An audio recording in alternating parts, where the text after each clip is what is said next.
مراد زما د هغې نه ناظم اعلی جناب مدیر احمد القادری صاحب خدای پاک جل شانه تاسو نور څومره خلک میلمانه مشران قدردان رادرومي مونږ به چا نامه واخلو یا به وانخلو ټول د مونږ د سر تاجونه دي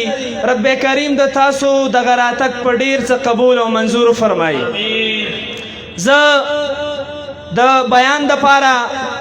او د تقریر دپاره یو لوی عالم دین قابل شخصیت چې د کس مدرسې محتمم دی او الحمدلله ډېر په ښه انداز باندې د هغه خدمات سرانجام کیږي او روان دي او ډېر طلبه کرام لري الحمدلله زما مراد د هغې نه حضرت علامه مولانا مفتی مجید الله جنیدي صاحب ته بلنه ورکوم چې هغه راشي او موږ تاسو تشې جولۍ د ملغلرو نه ډکې کي چت آواز باندې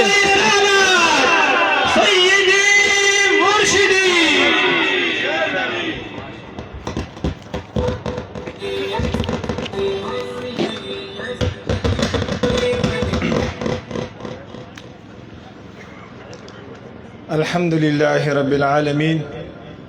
والعاقبة للمتقين والصلاة والسلام على أشرف الأنبياء والمرسلين سيدنا ومولانا محمد وآله وأصحابه أجمعين أما بعد فقد قال الله تبارك وتعالى في كتابه المجيد والفرقانه الحميد أعوذ بالله من الشيطان الرجيم بسم الله الرحمن الرحيم واذكروا نعمة الله عليكم صدق الله العظيم إن الله وملائكته يصلون على النبي يا أيها الذين آمنوا صلوا عليه وسلموا تسليما درود شریف شوق سره اللهم صل على سيدنا ومولانا محمد عدد ما في علم الله صلاة دائمة بدوام ملك الله الصلاة والسلام عليك يا سيدي يا رسول الله وعلى آلك وأصحابك يا سيدي يا شفيع المذنبين حاضرینو د دغه کور کلي وطن خلکو د لرې او د نږدې نه راغلیو میلمنو او څومره چې ستاسو ته ښکاري دغه مخامخ او دغه اخوا دېخوا علما الله جل شانه دې د مونږ ستاسو د ټولو دلته دغه ناسته دغه ویل او اورېدل په خپل لوی دربار کې قبول او منظور کړي امین و الله جل شانه دې دغه ناسته مونږ د ستاسو لپاره باعث د خیر وګرځوي امین حاضرینو دلته د مونږ ستاسو راجمع کېدل کېناستل دغه د خوشحالۍ اظهار کول دا د هر چا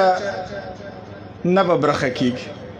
نه هر چا ته دغه ناسته او دغه خوشحالي چې دی نصیب کېږي زه نن چې دلته ولاړ یم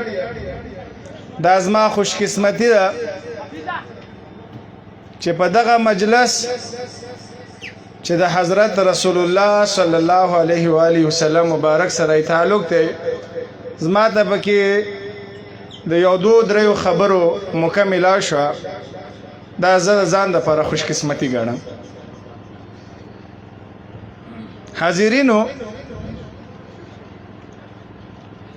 الله جل شانه ډېر نعمتونه چې دی خپلو بندګانو له ورکړي که موږ ستاسو سوچ وکړو نو موږ ستاسو دغه روغ صحت یا د موږ ستاسو کومې دغه سترګې دي په دغو سترګو کوم لیدل کوو په غوږونو کوم اورېدل کوو دا د الله جل شانه د نعمتونو نه نعمتونه چې الله جل شانه موږ ستاسو لره کړي سبحان الله نور ډېر الله جل شانه په موږ ستاسو ډېرې مهربانۍ کړي کله چې مثال ګرمي شي په ګرمۍ کې د الله جل شانه د طرف نه په موږ ستاسو باندې باران وشي بیا دغه بارانه په وجه باندې زمکه قسمه قسمه میوې د موږ ستاسو پر الله جل شانه د دغه ځمکې نه راوباسي دغه ټول نعمتونه سپوږمۍ نمر اسمان ځمکه زموږ ستاسو رشتې بچي ډېر نعمتونه الله جل شانه مونږ ستاسو لره کړي خو الله جل شانه دغه یو متعلق هم داسې نه فرمایلی چې زما بندګانو ما ستاسو له باندې چې زه په ګرمۍ کې باران وروم په یخنۍ کې زه به ستاسو باندې لمر راخېجوم زه به ستاسو باندې چې شپه راولم د ستاسو د سکون دپاره ما ستاسو له صحت درکړی دی ما ستاسو له چې دی عقل و پویه درکړې ده زه به ستاسو باندې چې دی د دغو ټولو شیونو احسان کوم الله جل شانه دغه یو متعلق هم داسې نه فرمایلی خو چې کله الله جل شانه مونږ ستاسو د حضرت رسول الله صلی الله علیه و آله وسلم مبارک را کړی دی مونږ ستاسو د هغه امتیان ګرځولي یو نن چې مونږ ستاسو د کومې خوشحالۍ لپاره راجمع شوي یو الله جل شانه په قرآن کې فرمایي لقد من الله علی المؤمنین اذ بعث فیهم رسولا من انفسهم الله جل شانه فرمایي چې لقد من الله الله جل شانه احسان کوي علی المؤمنین په مؤمنانو باندې د کومې خبرې د دغه خبرې چې الله جل شانه حضرت رسول الله صلی الله علیه وسلم مبارک د ستاسو د نفسونو نه ستاسو پر الله جل شانه پیدا کړی دی سبحان الله حاضرین څومره نعمتونه دي هر طرف ته چې ګوري د الله جل شانه نعمتونه دي او دغه د مونږ ستاسو لپاره د ټولو نه عظیم نعمت چې هغه دا چې الله جل شانه مونږ ستاسو له څوک را کړی حضرت رسول الله صلی الله علیه وسلم بارک را کړی سبحان الله حاضرینو الله جل شانه په قرآن کې فرمایي واذکروا نعمت الله علیکم یاد کړئ نعمت الله تعالی نعمتونه الله تعالی کوم نعمتونه علیکم چې په تاسو باندې کړي حاضرینو نعمتونه خو مرته چې څومره ډیر دي امام بخاری رحم الله فرمایي محمد نعمت حضرت رسول الله مبارک دا د الله جل شانه نعمت ده د ټولو نعمتونو اصل دی د ټولو نعمتونو حاضرینو لاک لاک شکر وباسئ په دغه خبره باندې کرب شکر وباسئ په دغه خبره باندې چې الله جل شانه هر څه موږ له عظیم را کړی دي نبی موږ له تاسو له ټولو انبیا کرامو نه عظیم را کړی دی امت الله جل شانه د ټولو نه بهترین امت موږ تاسو ګرځولی یو انبیا کرامو دغه خبرې سوالونه کول انبیا کرامو یا رب العالمین مونږ هم د حضرت رسول الله صلی الله علیه وسلم امت نه وګرځي دومره بهترین امت کې الله جل شانه مونږ تاسو پیدا کړیو حاضرینو الله جل شانه په قرآن کې فرمایي قل بفضل الله وبرحمته فبذلك فليفرحوا قل اے رسول الله مبارک بفضل الله ورته فرمایي دغه خلکو ته بفضل الله په فضل الله تعالی باندې وبرحمته او په رحمت الله تعالی باندې فبذلك په دې باندې فليفرحوا خوشالي وکړي حاضرینو تاسو ته به څوک څه یې څوک برته څه یې هغه خبره زه تاسو ته یقیني خبره کوم چې فضل نه کړه چا تاسو سره رسول الله مبارک منلو کني منلو مراد دلته د فضل نام رسول الله مبارک دی دا تاسو سره چا منلو کنه منلو نو رحمت نه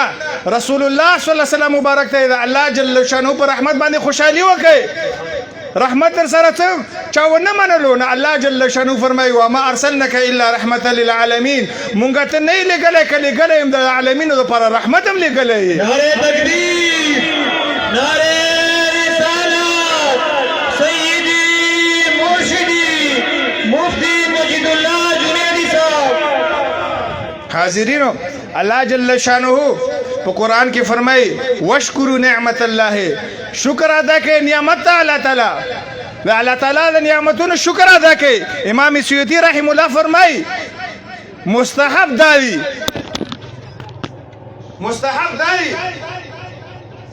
چې ته د حضرت رسول الله صلی الله علیه وسلم مبارک دا شکر چې ادا کوي دا د حضرت رسول الله مبارک د ولادت خوشحالي مناو کا دغه ستاسو لپاره ټول نه غټه شکریا ده الله جل شانه په دربار کې سبحان الله حاضرینو دغه شکریا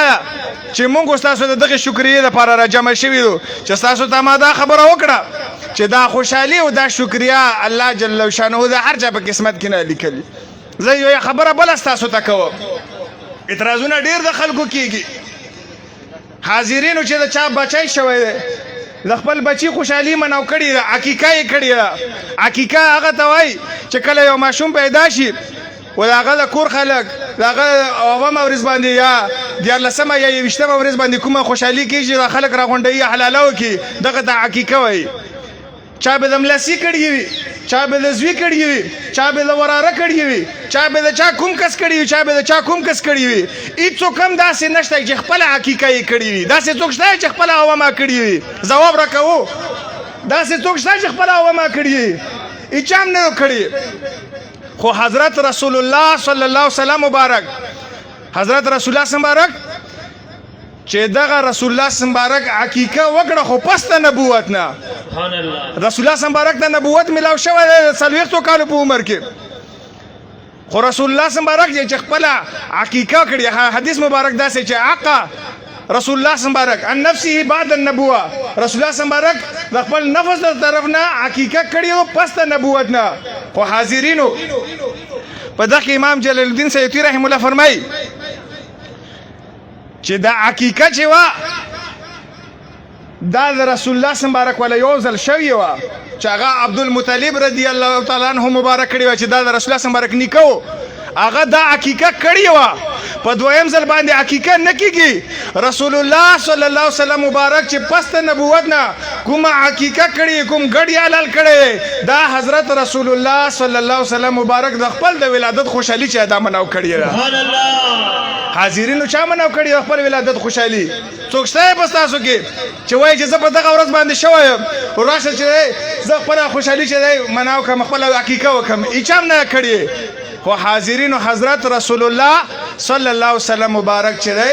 دغه په خپله باندې کړې ده. حاضرینو د خوشحالۍ ډېرې طریقې دي. دلته د مونږ ستاسو را جمع کېدل دا د خوشحالۍ علامه ده. مونږ ستاسو جنډې لګول دا د خوشحالۍ علامه ده. حاضرینو الله جل شانه د په رسول الله مبارک په ولادت باندې خوشحالي کړې وه. الله جل شانه خپل اندازو رسول الله مبارک چې په کوم کال باندې پیدا کېدو هغه کال کې ټولو زنانو ولا الله جل شانه چې نارینه اولاد ولا ورکړو. سبحان الله. له ټولو خلکو زامن شوي وو، لور پکې چا نه وه شوې.